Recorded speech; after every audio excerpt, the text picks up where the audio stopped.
রোজ garden. ১৯৪৯ সালে ২৩ June রোজ গার্ডেনেই পথ চলা শুরু হয় বাংলাদেশ আওয়ামী লীগের।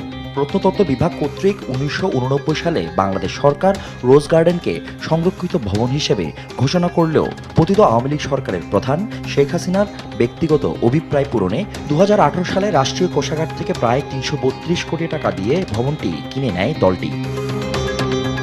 এমন অভিযোগ আমল নিয়ে গোয়েন্দা অনুসন্ধান চালিয়ে অভিযোগের সত্যতা পায় দুর্নীতি দমন কমিশন। তাই এবার প্রকাশ্যে অনুসন্ধানের সিদ্ধান্ত নিয়েছে সংস্থাটি।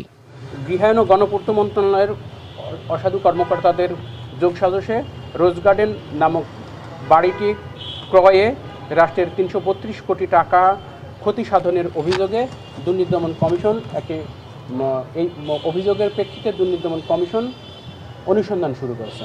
এদিকে অগ্রণী ব্যাংকের ৫১ কোটি টাকা ঋণ জালিয়াতির দুদকের মামলার আসামি ইসলামী ব্যাংকের